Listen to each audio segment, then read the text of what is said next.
The cold night air finds you before it believed it. It wrapped around your shoulders like a blanket pulled tight by unseen hands, and for the first time in what felt like an age, you let yourself breathe again. Not cautiously, not listening for claws or whispers, just a quiet sigh released into a world that has not yet decided to take it from you.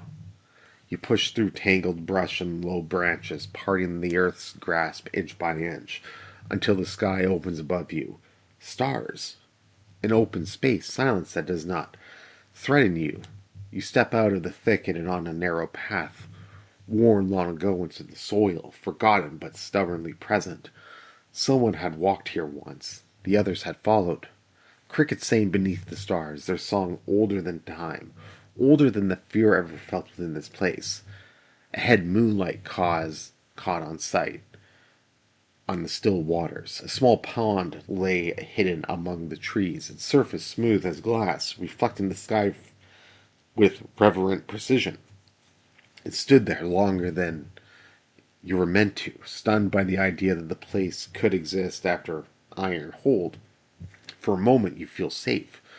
No beasts lunged from the darkness, no breath raised behind you. There was only calm, the kind that comes from lowering your guard without asking permission. The pond almost calls out to you, not with words but with an invitation, a pull, a gentle pull, wanting you to touch the water. A voice follows you, soft and feminine, warm and unseen. It stopped you from where it stood. The path twisted after that, bending deeper into the woods, guiding you away from the moonlight and into the shadows. You pause once more to look back at the water, with an unnatural peace washes over you, heavy and sweet like sleep pressing down on open eyes. The air grew stale in the scent of mud and stagnant water. Silence settled in fully, thick enough to press against your ears for a heartbeat. You believe you could rest here. Then a wolf cries out. The sound split the stillness cleanly and sharp, sending a shiver through your bones.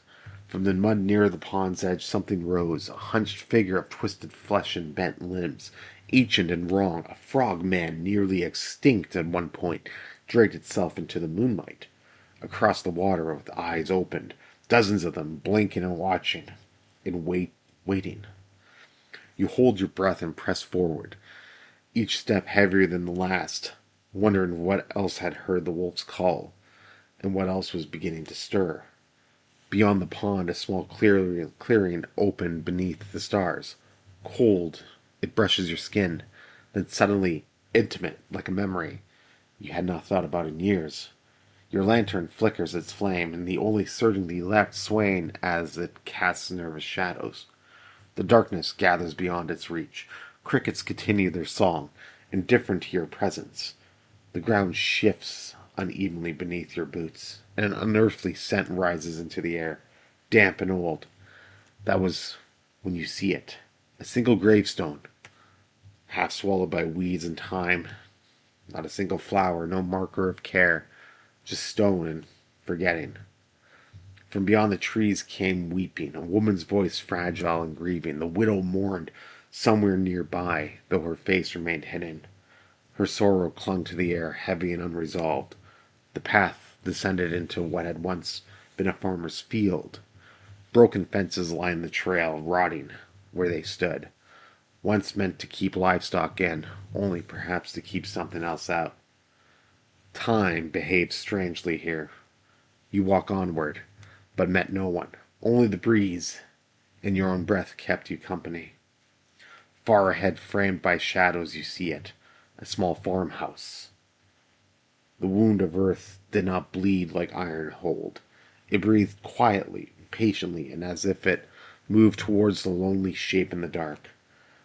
You understand something with the sense of clarity that calms you more than night air ever could. Some places do not want to be escaped. They just want to be remembered.